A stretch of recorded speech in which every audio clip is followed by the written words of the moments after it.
Bismillahirrahmanirrahim. Assalamualaikum warahmatullahi wabarakatuh.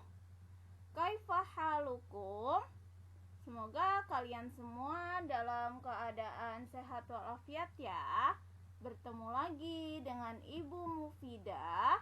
Dan kali ini kita akan belajar Bupena tema 2, subtema 3 pada pembelajaran 3 dan 4. Oke, sebelum mulai belajar, Ibu akan memberitahukan kompetensi dasar mata pelajaran. Mata pelajaran yang pertama, Bahasa Indonesia dengan KD 3.5, menggali informasi tentang cara-cara perawatan tumbuhan dan hewan. Mata pelajaran yang kedua, Matematika dengan KD 3.2, menjelaskan bilangan cacah dan pecahan sederhana. Mata pelajaran yang ketiga, SBDP dengan KD 3.1, mengetahui unsur-unsur seni rupa dalam karya dekoratif. Mata pelajaran yang keempat, PPKN dengan KD 3.3, menjelaskan makna keberagaman karakteristik individu di lingkungan sekitar. Dan mata pelajaran yang terakhir, PJOK dengan KD 3.2, memahami kombinasi gerak dasar non-lokomotor. Langsung saja kita masuk ke pembelajaran 3 pada halaman 157 sampai 160. Boleh dibuka buku bupenanya halaman 157. Oke, langsung aja dibuka buku bupenanya halaman 137 sampai 138. Pada halaman ini kita akan belajar mata pelajaran bahasa Indonesia. Menemukan informasi dari teks hasil wawancara. Dalam sebuah wawancara itu dilakukan berdasarkan tema. Apa itu tema? Tema adalah pokok bahasan dalam wawancara. Nah, dalam wawancara biasanya menggunakan kata tanya. Dan umumnya pertanyaan dalam wawancara menggunakan kata tanya berikut ini. Yang pertama, kata tanya apa? Untuk menanyakan hal atau peristiwa. Kedua, kata tanya di mana? Untuk menanyakan tempat terjadinya peristiwa. Ketiga, kapan? Untuk menanyakan waktu terjadinya peristiwa. Yang keempat, kata tanya siapa? Untuk menanyakan orang yang terlibat dalam peristiwa. Yang kelima, kata tanya mengapa? Untuk menanyakan sebab terjadinya peristiwa. Dan yang terakhir, kata tanya bagaimana? Untuk menanyakan keadaan atau cara. Kita lanjutkan ke ayo berlatih. Terdapat sebuah teks berjudul Menanam Tanaman Kaktus. Ibu kasih waktu kalian untuk membaca teks tersebut terlebih dahulu.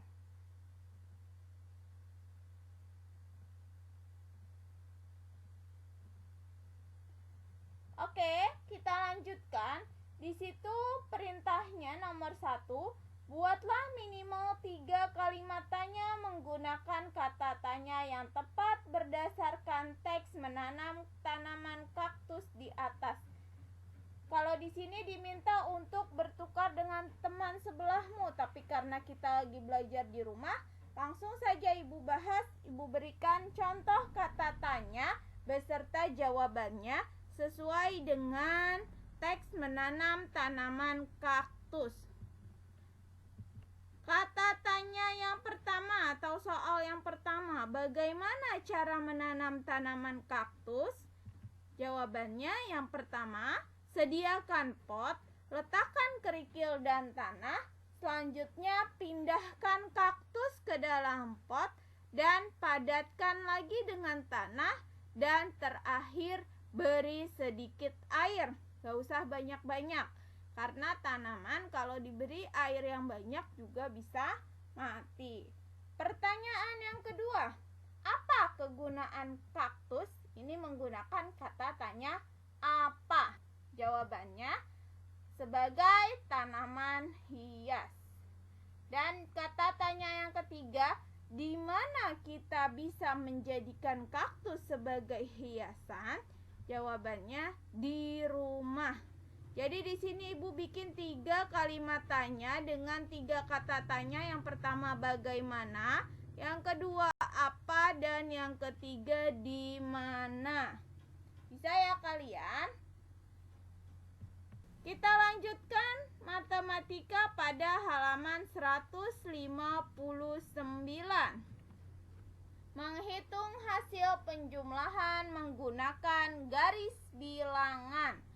Dilihat contohnya, ada garis bilangan dari 0 sampai 20. Pertanyaannya 9 ditambah 5 dengan garis bilangan.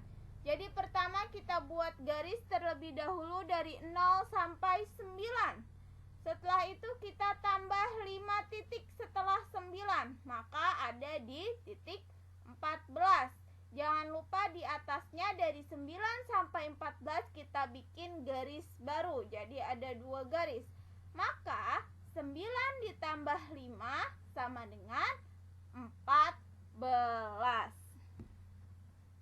Paham anak-anakku semua? Kita langsung menuju ayo berlatih. Dilihat sudah ada 3 soal di buku bupenanya. Nomor 1, 7 ditambah 6. Berarti garis yang pertama dari nomor berapa sampai nomor berapa? Ya, dari nomor 0 sampai nomor 7. Kalian bikin garis di atasnya ya. Selanjutnya ditambah 6. Berarti 6 titik setelah 7. Ada di titik berapa? Kita hitung bareng-bareng ya. 6 titik setelah 7. 8, 9, 10, 11, 12, 13. Ya, maka garisnya dari 7 sampai 13, garis yang kedua. Maka 7 ditambah 6 hasilnya 13. Kita lanjut ke nomor 2. 9 ditambah 7. Garis yang pertama dari 0 sampai 9.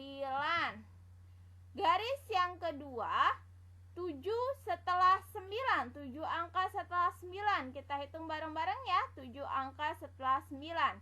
10, 11, 12, 13, 14, 15, 16. Ya, garis yang kedua dari 9 sampai 16.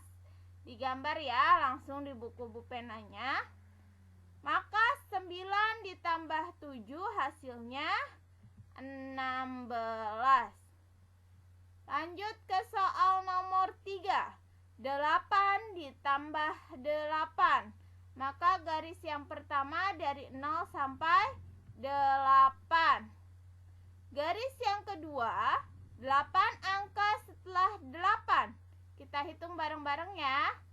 9, 10, 11, 12, 13, 14, 15, 16. Iya, garis yang kedua dari 8 sampai 16.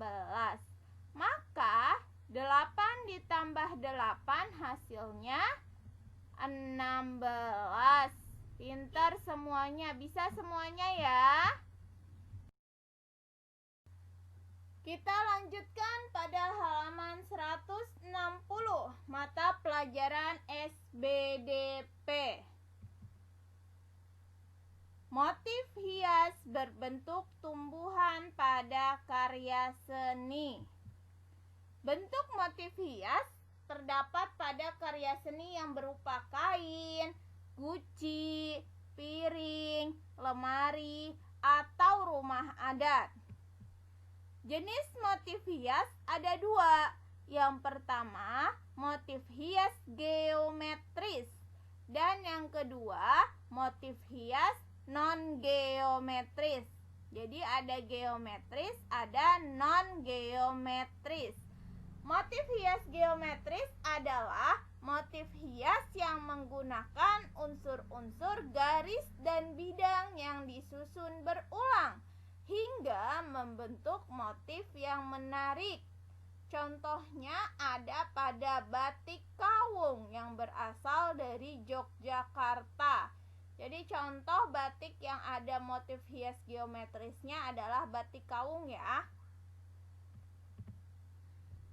Selanjutnya motif hias non-geometris adalah motif yang memiliki bentuk manusia, hewan, dan tumbuhan.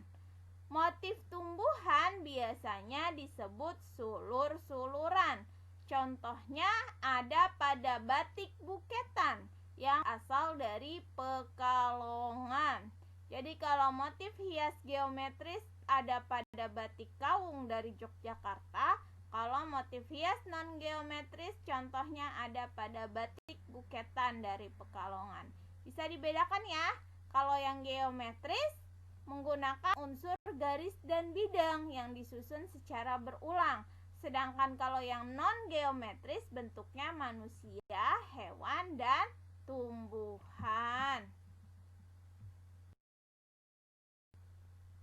Kita lanjutkan pada pembelajaran 4, halaman 161 sampai 163.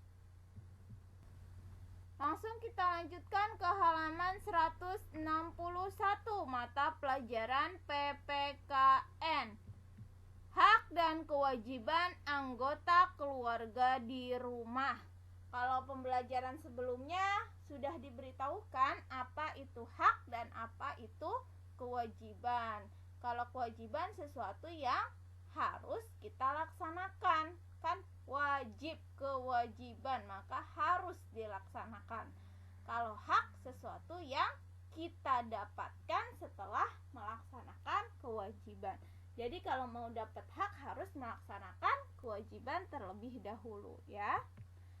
Di sini kalau anggota keluarga di rumah kan ada ayah, ibu, dan anak. Ibu cantumkan hak ayah, hak ibu, dan hak anak beserta kewajibannya. Hak ayah yaitu dihormati dan disayang. Kewajibannya mencari nafkah. Hak ibu dihormati dan disayang juga. Kewajibannya mengurus rumah tangga. Dan hak anak disayang, dilindungi, dipenuhi kebutuhannya. Kewajibannya menghormati kedua orang tua.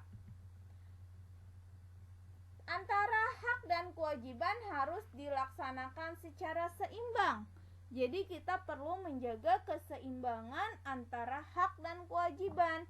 Dan itu merupakan salah satu contoh pengamalan sila kelima Pancasila, yaitu keadilan sosial bagi seluruh rakyat Indonesia.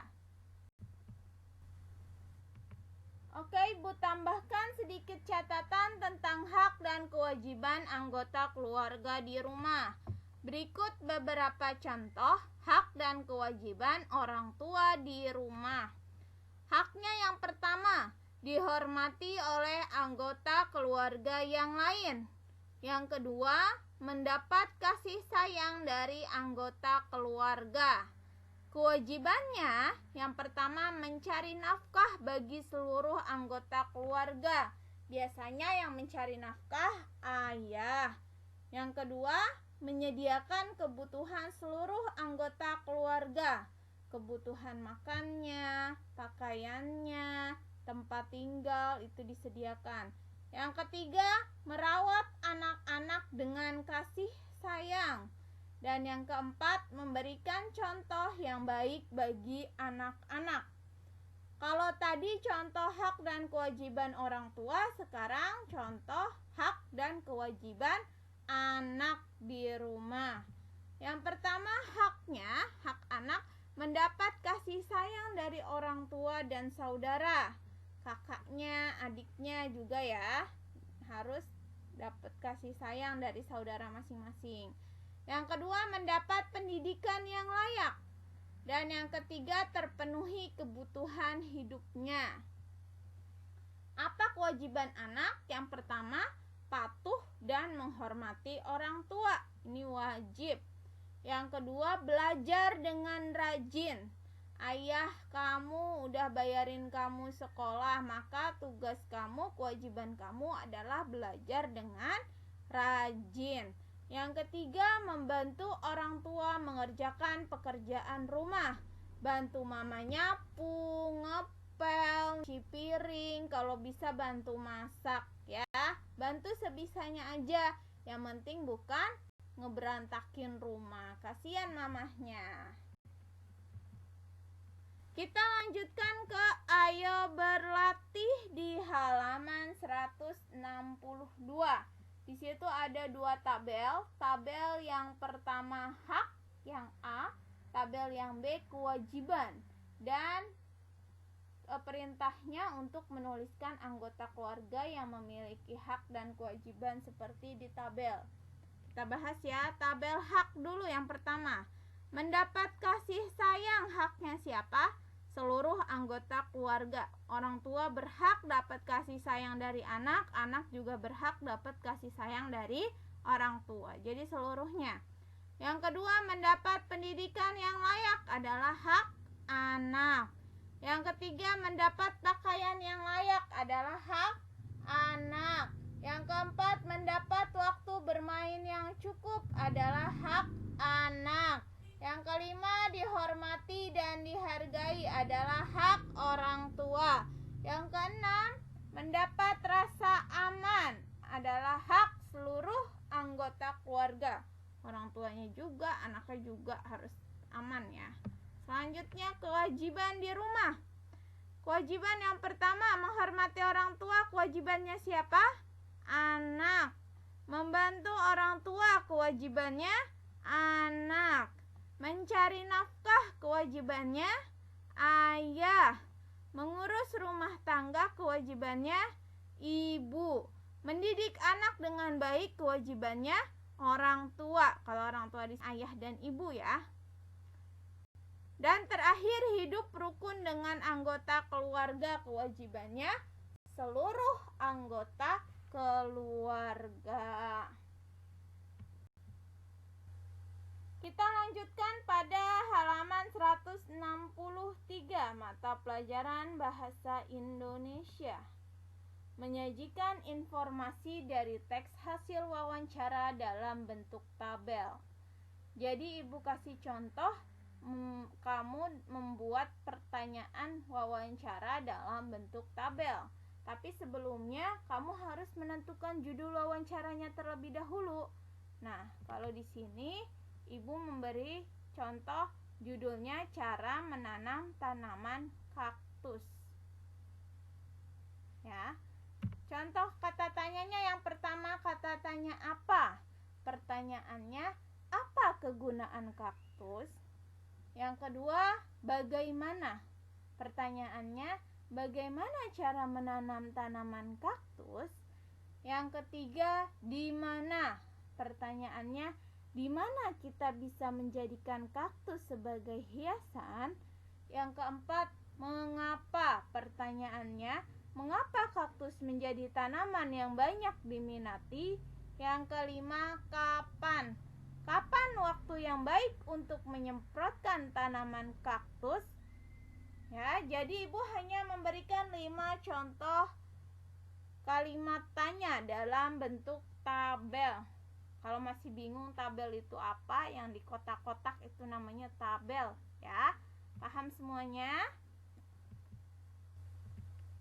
Selanjutnya ibu beri catatan tambahan PJOK. Yang pertama, Variasi gerak memutar dan menekuk tubuh bisa dilakukan dengan gerakan berjongkok, memutar, dan menekukkan kaki. Ini biasa dilakukan gerakan saat menanam pohon ya. Kalau menanam pohon kan kadang berjongkok, terus mutar, ambil sesuatu dan kakinya ditekuk. Nah, ini merupakan gerak variasi memutar dan menekuk tubuh. Catatan yang kedua, gerak memutar dan menekuk tubuh dapat melatih kelenturan tubuh. Jadi biar tubuhnya lentur. Nah, salah satu contoh permainan yang menggunakan variasi gerak memutar dan menekuk badan adalah permainan bola ranting. Dan catatan yang ketiga, permainan loncat ban dapat melatih kekuatan otot kaki dan ketangkasan tubuh. Berikut Ibu kasih 2 gambar tentang gerak memutar dan menekuk tubuh. Yang pertama ini gambar caranya berdiri tegak, selanjutnya kedua tangan di pinggang, putar badan ke kanan, putar badan ke kiri. Ini contoh gerak memutar. Sedangkan gerak menekuk, yang pertama berdiri tegak, kedua tangan ke depan, bungkukan badan ke depan, selanjutnya kembali tegak. Ya, dilihat gambarnya. Alhamdulillah, pembelajaran kita hari ini selesai. Terima kasih atas perhatiannya. Jika ada hal-hal yang ingin kalian tanyakan atau ada hal yang belum kalian mengerti, silahkan hubungi wali kelas masing-masing. Akhirul kalam, syukron. Wassalamualaikum warahmatullahi wabarakatuh.